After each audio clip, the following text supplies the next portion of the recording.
DreamWeavers StarTrax.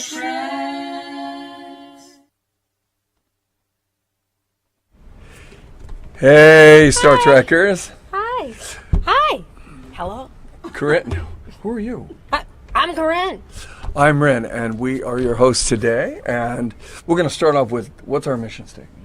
Our mission statement is DreamWeavers Run on Imagination, ROI, helping the world one artist, one story at a time. And what we're hoping to do with our show, for those who are tuning in noon with us, is we're going to try to bring in people's stories, adventures, the things they have done to get where they are, so that the answers you get today may hopefully help you be the storytellers of tomorrow. And we're also going to give you a few little tips. We're going to start with, Corinne is a exceptional vocal coach, so she's going to be giving you little tips and information about things you can do, because you may be stuck out in the middle of no place where the only voice lesson you could get was with a cow, and I know that can happen. I used to live in rural areas, and the knowledge we have I couldn't find out there. Okay. So the tip for the day, people. For the day? Okay, the tip for the day. Vocal tip, Mike. Vocal tip for today. Or how to cook lasagna. Whichever. Go ahead. If you're going for the high note and you start feeling tight and choky, and I know some of you guys have felt that, most everybody has. It's not a character flaw. It doesn't mean you're a horrible singer or a bad person. It means that you need to either exhale more air or kind of get a little woofy, little yawn. And if you don't know what that means, yawn just a little bit. Put your hand on your Adam's apple and hold it down. So if I'm going, oh, and I'm, oh. Another thing you can do is add some head voice. There's two types of voices. What's chest a head voice? Well, I'm going to tell you. I'm going to sharpen you up on that. A head voice is the voice you would talk to a puppy or a kitten in. Ladies, when we go shoe shopping and we see shoes that are really cool and really cheap, we go, oh my God, look at those shoes. Jimmy Choo's for $2. And we're talking up there. But guys are like, hey, don't even care about the shoes. So guys, it would be the voice that you would talk to a puppy or a kitten in. And ladies, it's that high voice. So that's my tip for the day. If you have any more questions, chat in live. Very cool. So now, Ren, who is an amazing acting coach, and he did not pay me to say that, it's the truth. He's amazing. He's worked with people all over the world, film, television, and stage. And he's going to give you his tip for the day. And my tip for those young actors that want to be actors and wonder what's it really about is, let me be clear with you. No matter how great the coach is, no matter how great the teacher is, none of us can make you a great actor. You already are. And that almost seems a little bit like, oh, that's a little woo-woo. What do you mean I'm already a great actor? If you respond to your name as though it were you, you already know how to create a character, because let's be honest, about 1 minute before you were born, then you're born, people said your name a lot, I'm sure, but you didn't know what it was. You were something before the name. And a great actor realizes, well, how did I become me? And when you use the process of memories and ideas to build up who you are, which makes you you, it is no different than any actor. So that's why I say you're already a great actor. The main thing is being able to take the principles of what made you so believable as you. If someone said, I'm going to do a movie on you, what part do I play? You. You'd get an Oscar because, oh, they were just so believable as them. It's an amazing process. You're already masters of it. We just have to get kind of guided back around there. And throughout the weeks to follow, we'll be talking with guests and people who've been exceptional at this. And we'll be sharing that information with you. And so make sure when it's time, send in questions. And we would prefer, if possible, listen to this, you guys. The day and age of iPhones and all the other phones, send in your questions video. And we will look at them. Now, there is one thing I have to request. If you send in a video question at the end, please state your name and give us permission to use it. On the air. And send them in, and you, when we pick your question, you'll be on the air, so you can have your friends. We'll let you know ahead of time who's coming up with those questions if we can, so you can share it with your friends and family. So we're doing pretty good. Now, we have a guest today, phenomenal guest, and she is from England.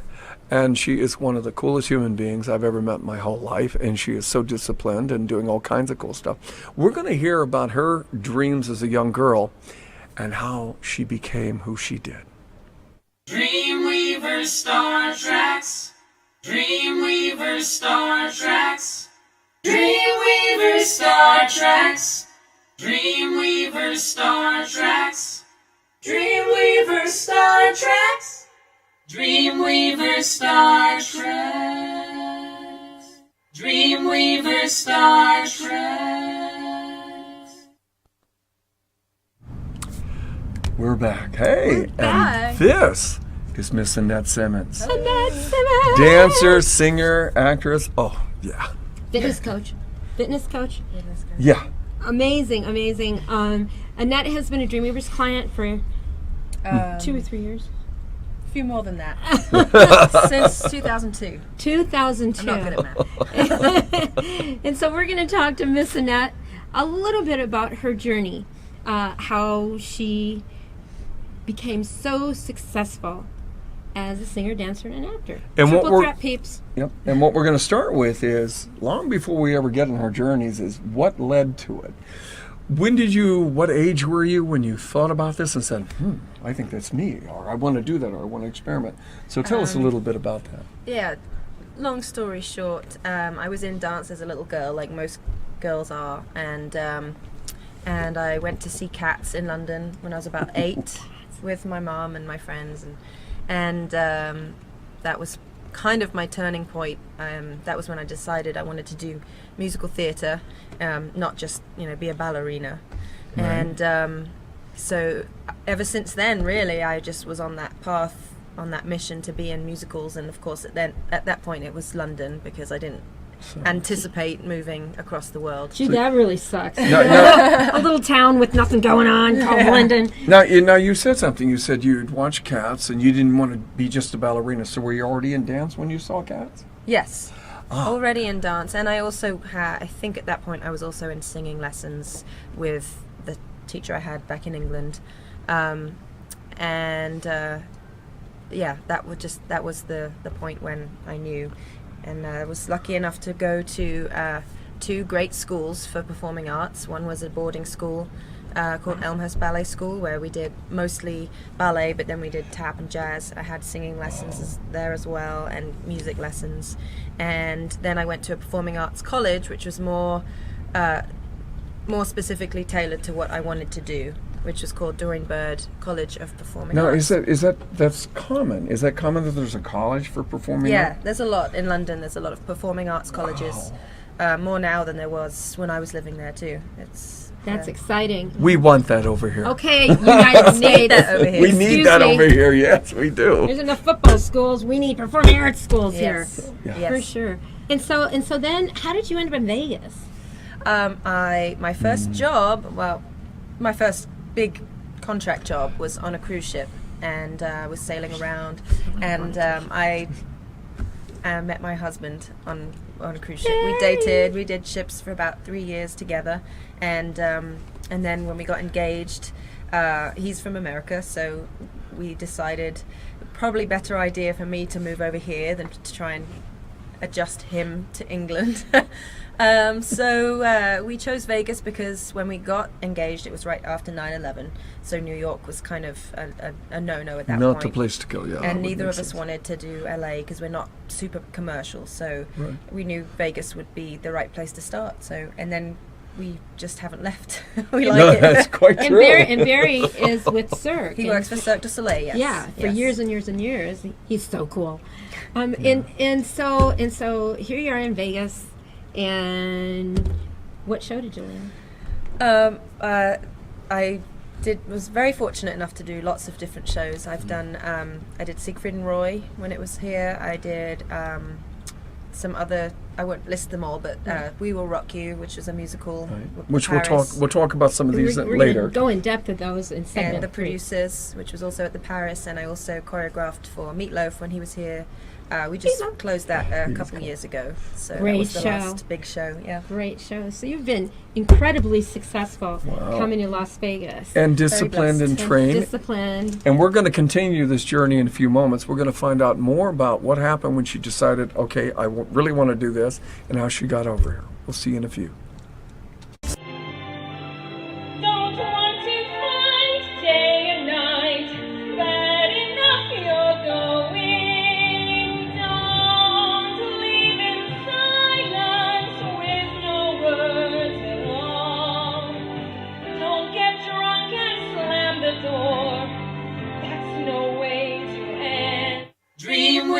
StarTrax.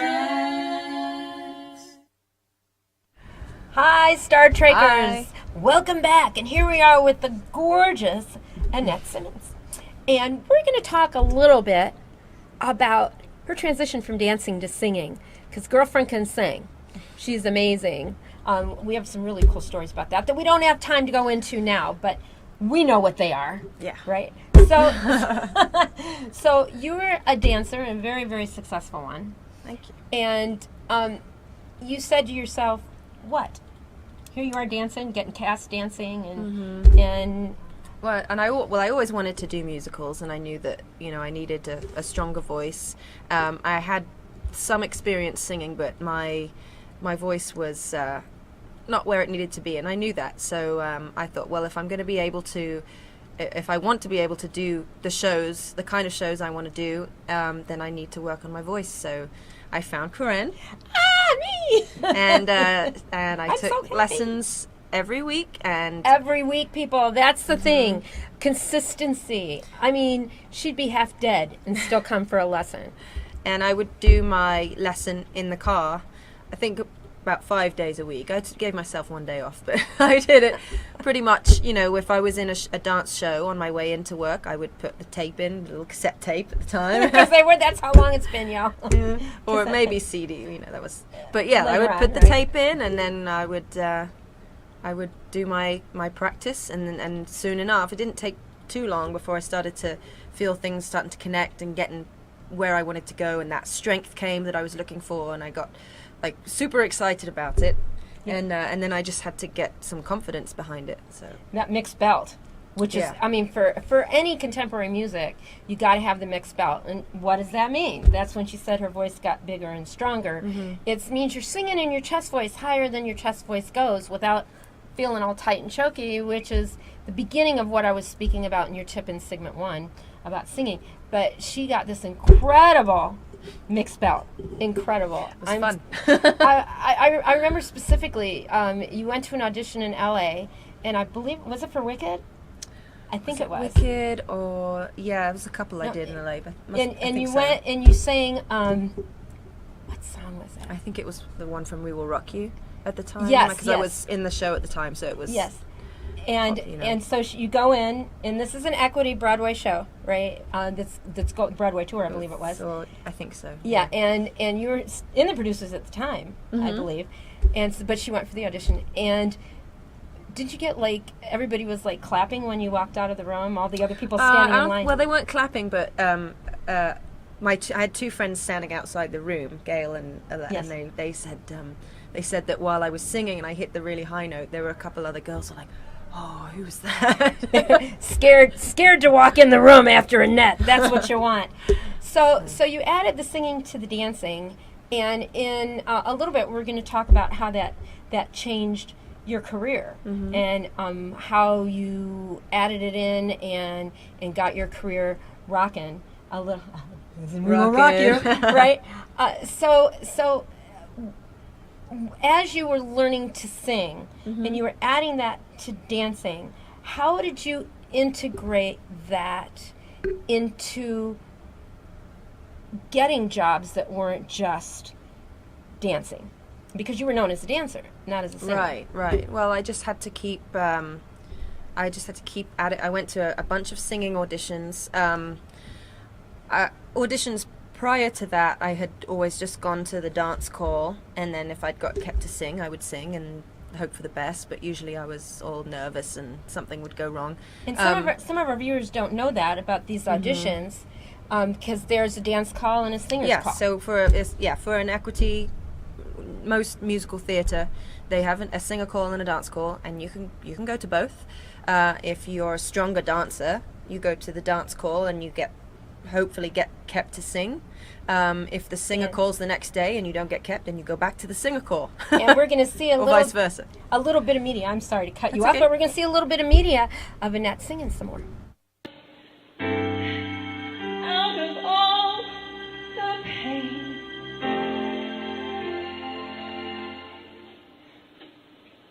take me to the park that's covered with trees.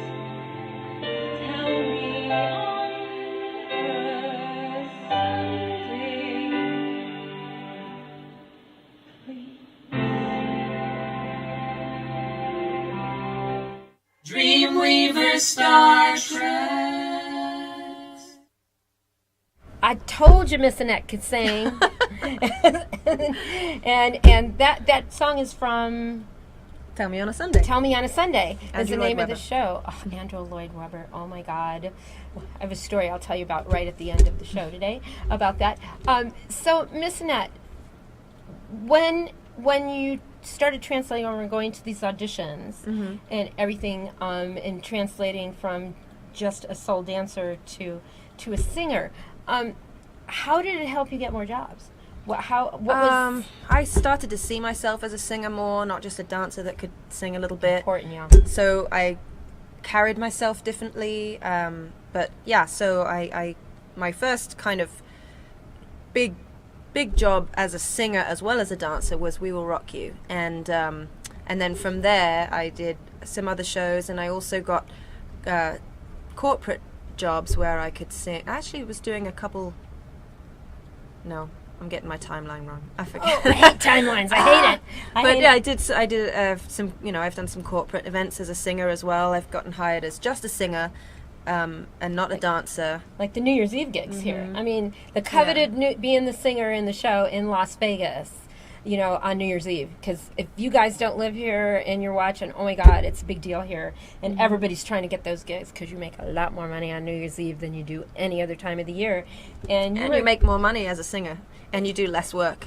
less work. Exactly. Which is weird. I've never understood that, but that's just the way it is in the industry. Exactly. Dancers work a lot harder and they get paid less. That's just the way it is. And did you always sing lead, or did you... For the corporate stuff, yes. Well, there's been a couple where I've done group stuff too. Right. But you sang backup too, right? Yes, I've done backup. I've done a couple vocal recordings for people, for backup vocals for them in studio, things like that. I'm segueing into harmony singing. That's my segue here, because Annette doesn't just sing harmony, she also plays piano. And I think that's an important part to this. Huge, yeah. It helped me a lot. I was fortunate to learn a lot of music when I was younger, and I was in choir at school.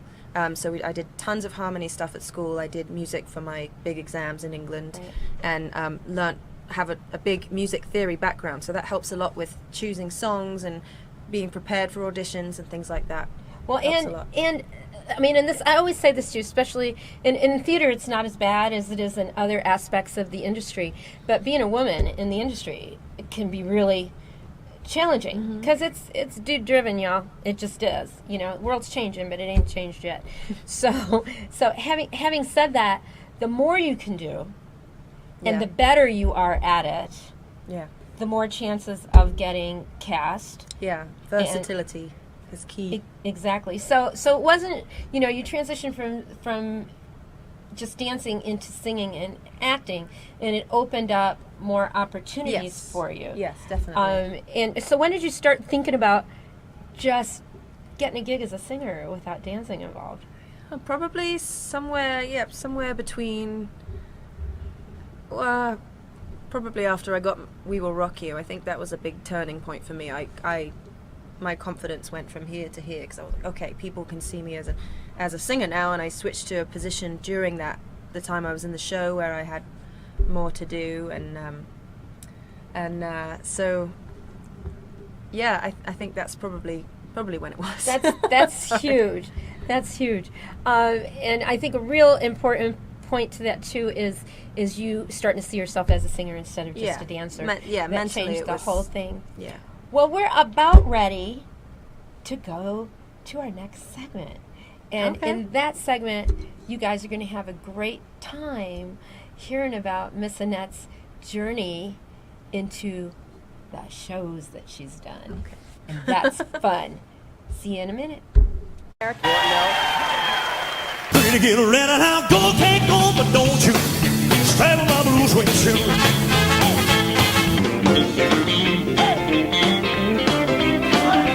If your doggone soul.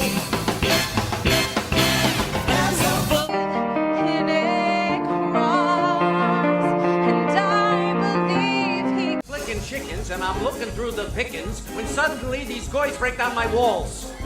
DreamWeavers StarTrax. Wow, that was cool. That was, he seemed like a pretty nice guy. One of the things I liked about him is how he would at least bring up the dancers, like you said in the last segment. Oh, yeah. That was You a lot of work fun. 2 to 3 times harder than everybody, and you get paid like 1/3 and so on and so forth. I mean, that was amazing. And what I understood, I guess you did some of the background vocals when they were recording or preparing. Yeah, that's Matt Lewis. He was an Elvis, well, still is an Elvis impersonator. Him and his wife have a production company, Simon Will Entertainment. They Okay. produce shows now, but Cool. yeah, I was in his shows a little bit, and he asked me if I could sing backup vocals for his tracks when they were building one of his shows. Oh, And okay. and he was. There's a lot of fun to be on stage with. A lot of fun. Yeah, The shows, I it was saw just that. great fun doing those shows. And I like that everybody looked like they were having fun, which is Yeah. really something there. I mean, it's not digging a ditch. Have fun. When people frown on stage, it's like, you haven't dug a ditch, have you? But anyway, with that was kind of cool. What were some of the, because you've done some other shows also, what were some of the other shows? What was going on with them? And we know that you've got vocal talent coming in now with your dancing. So how did we continue the journey from there on out? With Are those? you talking about the singing shows? Yeah, some of the stuff where you started developing singing, you started performing a little more, getting more caught up. What started happening? Yeah, that kind of stuff. The musicals. We Will Rock You was my first, like I said before, was my first one. Really being a singer. I sang a little bit on the cruise ships here and there, but nothing Okay. big. Just. But yeah, so that was my first one really, where it was a very vocal show. We did a lot of singing. Even when we weren't on stage, a lot of the time we were backstage in vocal booths, still supporting who was on stage singing. Wow. So it was very. My voice strengthened a lot during the course of that show as well, because it was endurance. We sang. Well, that's true. Your muscles Started are off gonna doing develop, yeah. 10 shows a week, so we were singing, Yeah. and it was rock and roll, so it was like Yeah. full on. Yeah. One of the It's a lot of roughest fun. styles there can be on a human voice is Yeah. that, yeah. But it was a great experience. And you said you were on the cruise ship. For those who Mm-hmm. don't quite get that, because yeah, well, then the industry's changed a little with bit. a cruise ship gig, and what is that compared Right. to a showroom beer? Well, it's a little different now. It's held a little bit more prestigious than it used to be. Oh. When I was at college, it was a little bit like it was lesser than everything else. But I went out 19 years old, traveled the world, got paid for what I wanted to do, got paid to see the world. Yeah, that was a bad idea. Not. No, I'm teasing. That's what I I mean. thought, Lesser? Wow. So it's definitely a great thing, especially when you're younger and you're starting out. You can get a lot of experience. But they have full-on Broadway shows on cruise ships now. So they're a little more flexible in auditions. You don't have to have always major resumes. Again, it was a long time ago when Oh, I did okay. ships, so I don't know how it's changed as far as. But when I was hired on my first cruise ship, I was just hired as a dancer. Right. Yeah, and so I went out there, and they had, we did a Hollywood show and a welcome aboard show, and there was one called Cirque du Galaxy, which was like a Cirque du Soleil knockoff show, and I did some aerial web, and so that was fun. Oh my God. So- One quick question. Yeah. Because when I was on ships, it was in the late 50s, and I went from San Francisco to Taiwan, and I got sick a lot. Are the ships stabler? Oh, Or are you in the middle of a show and it's I like, think hello? it depends on the time of the year, whether it's hurricane season or where you are in the world. I mean, Hurricane season, I hadn't considered that one. I did actually slide off the stage on one ship I was on because it was leaning so much, Okay, so- wow. Well, I'll tell you what, that's pretty cool. Let's take a little look at some of the We Will Rock You footage coming up here in just a few moments. And want to look into that and look carefully at who she gets to chat with. And he is so cool. One of the main members of Queen. All right, watch this.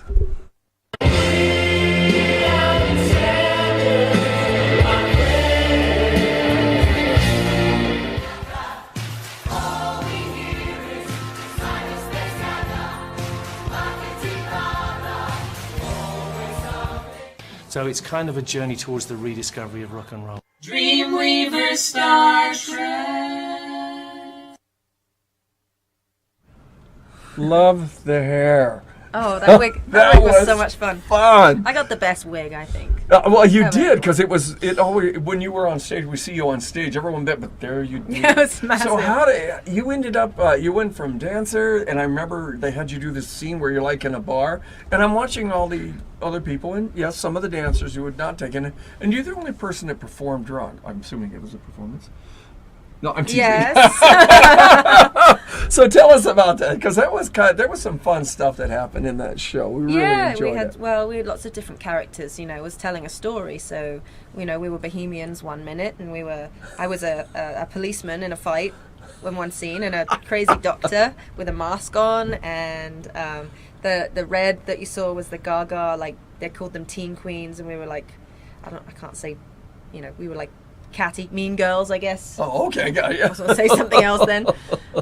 So lots of different characters, but yeah, the part you were talking about is we've all been captured by the bad guys, and we've been kind of drugged and doped up, so we're supposed to be kind of in a bar, just like, so I had fun with it. They were fun. Tell me a little bit about him, because I see you holding the guitar, and then we're listening to him chat. A lot of times people, having met people in the industry, it's always amazing. I've met some people who you couldn't stay in a room with for a minute. But he seemed really like just this authentic kind of character. Let me tell you, I grew up with Queen, so just the fact that when I went in for my final audition and they were there on the panel, I was like, just to even meet them, so then getting to work with them was like, I couldn't believe it. Every day I was so thankful to go to rehearsal, and he would be there and he would shake all our hands every day at rehearsal and thank us for being there doing his show. I was like, what are you talking about? Like, you're Brian May. Thank you. Wow. Yeah, and he was he came on during the show one time. He did. We had in the finale for Bohemian Rhapsody. He came up on the pit and did a guitar solo, the famous one, and all the audience were like, "Ooh." Yeah, he's a beastie. So, but he was just the most humble, nicest guy. Well, he still is. Yeah. and yeah, I have a great memory of him. We were practicing the song Fat Bottom Girls, practicing the harmonies, and he was just in the girls' dressing room with his acoustic, and we were all just singing with him. And I remember I had my camera going, we're singing with Brian. Oh, I love behind the scenes stuff. Yeah. That is great. So, yeah, oh my it was gosh. a really just awesome experience. And it looked like everybody on that show, there were a lot more smiles than some of the shows I see in this town. People looked like they were having fun. Oh yeah, we were a family. We were having a good time.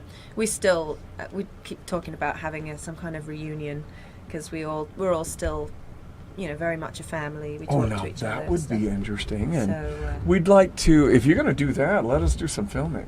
Yeah. Oh, that would be really fun to kind of get combination with that.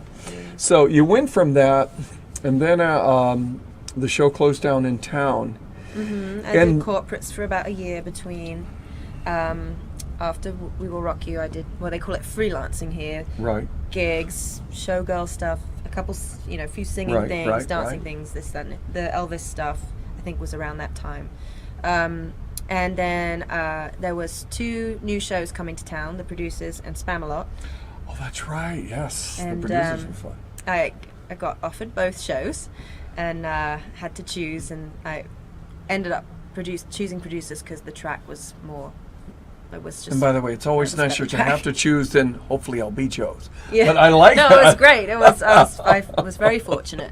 And I fit the profile. That's I was tall, long legs. That's cheers. I've not been hired for many shows because I don't suit the type they're looking for too. So.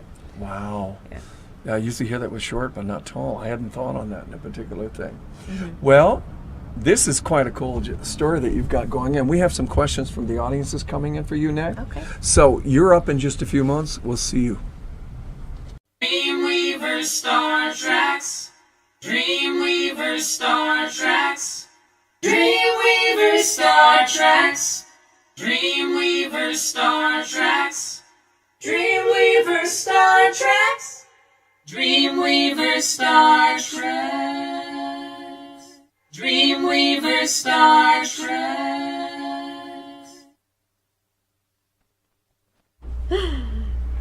We are back. Hey, we got some good questions. Thank you for sending those in. We got some stuff going on. So let's take over, and that would be Miss Desiree, the producer, and she's handling all our questions. So here we go. Alrighty. So we have a first question from Kiara from Birmingham, England. It says, "Are there any pointers for nailing auditions?" Ooh, good question. Yeah. Smart girl. Okay, get to the front. What Make do you sure mean they by can that? see you. Get to the front way. Okay, well, if you're in a dance call, dance call, usually lots of people in a room, you know, you're all learning a combination together. The people on the panel are watching you, learning the combination. They're not just watching you when you do it for real. So you want to be in the front, you want to be showing you can do it over and over. Make sure they see you a lot. Good tip. And then, That's a because you can great get to the tip. combination and they could give you, 5 in a row, you could be put all the way on the end. And then they could only look at the center 3. It happened to me in London. I was only young. I was very upset. They didn't even look at me. So you got to make sure they see you as much as possible. So go to the front. Don't be scared. Great tip. I've been dancing. Well, I don't dance anymore. I barely walk now. But back in the day, and I never knew that. And sometimes they'll say, you'll learn a piece of the combo and they'll say switch lines. Well, if they're in 2 groups and you switch lines, make sure you're at the front of the back group. Ooh, right? So you're not way at the back. girl. Don't ever be way at the back. What a You won't be able to great, see anything. exceptional tip. Wow, that's brilliant. I know in college your grade point average goes up a quarter of a point for those who sit up front, but I never thought about it in that. That's amazing. Genius. Makes sense. Good thinking. Thank you, Miss Annette. Write that one down. And why are you up so late All in right. Birmingham in England? Yeah. We're all moving to England. No. Okay, what do we got? Our next question is from Kelsey from Ontario, Canada. And she wants to know, how do you keep a level head when you've converted from dance to singing since they're so different? I wouldn't say they're that different. You still have to warm up. You still have to be prepared. You still have to have confidence behind it. You still need technique, but you still need style. I wouldn't say they're that different. So sorry if that puts a damper on your question. And you said, No, and our that's question really good, was, how do you though. keep a level head? Yeah. Yes. Remember that no matter what you're doing as a dancer, singer, and actor, your job is to serve the story. Make it about the story, not yourself, and you will always sure it keep a comes level from head. here. Yeah, exactly. Not here. Yeah, don't intellectually direct yourself on saying, I'm going to be angry. Don't do that. I'm going to be angry. Take some good training. Did I do She's that? going to be the Hulk. No, that was good. She's going to train with Annette. Then she can be the Hulk. Oh yeah. Maybe I could do something besides fall off this chair then. Another question we have from Cassidy from New England. What was your first gig as a dancer, and how was it different from your first gig as a singer? Whoa. Man, these are good questions. Okay, people. well, I guess it depends on what you call my first gig. Let's say first long-term gig was the cruise ship gig, because I did some little things in London, but I'd say maybe the first cruise ship. So, what was the question again? How my first dance gig was different from my first singing gig? Yes, correct. Well, I didn't. Okay. I guess I was a lot younger, so I was more. When I had my first dance gig, it was more first performance gig in general, learning about all the ins and outs of things like quick changes and consistency and rehearsal and all that stuff. So I was learning about that. When I had my first singing gig, I already had that behind me, so it was a little easier to transition and do that because I had a lot more experience. So I'd say my first singing gig was probably a little easier and a little quicker to adapt to. Wow. And that's true. Yeah, dance. I keep forgetting. Most performers stay the same, but dancers are constantly changing costumes all the time. Oh my gosh, that's got to be insane. And don't think there's a big room for them to change yet. I've seen No, when you're changing, well, it depends on the job.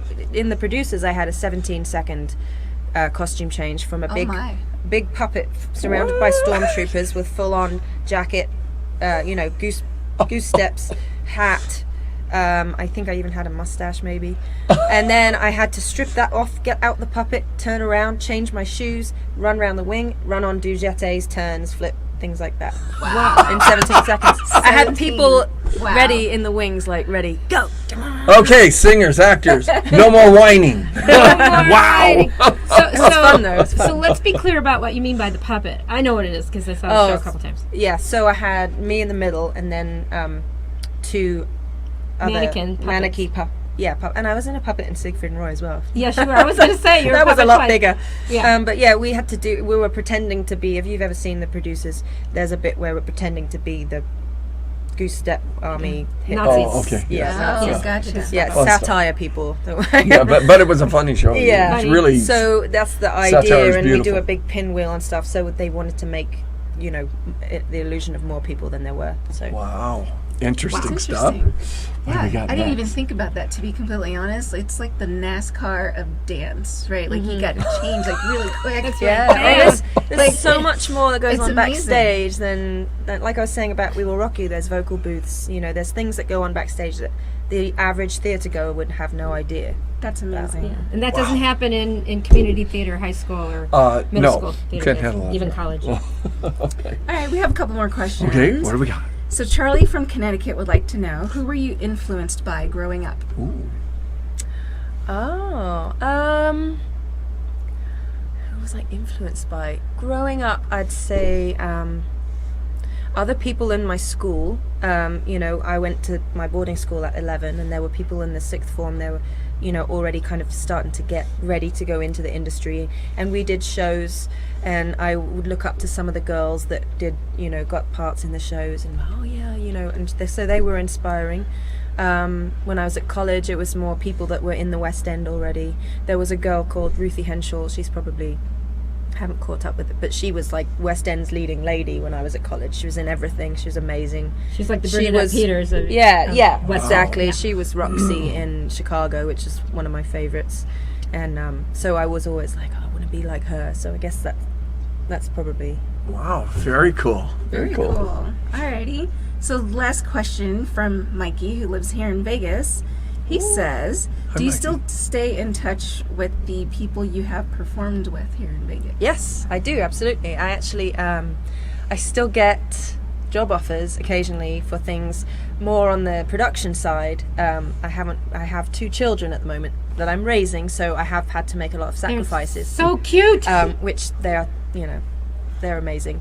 But there's some things I've had to turn down, but I've had some offers to go and choreograph this here or help assist with this there, and Did you help in choreographing the Meatloaf show? Was it you? Yes, Yeah, I did that. That was Choreographer here. and dance Yeah, captain. But And these- that is a cool guy, by the way. And Charlie But yes. Daniels, right? No, that was through Elvis. There. Oh, That okay. was- yeah. Never mind. But she worked with Charlie. Yeah, Devil went down to Georgia, people. Just saying. no, that was fun too. That was at the rodeo.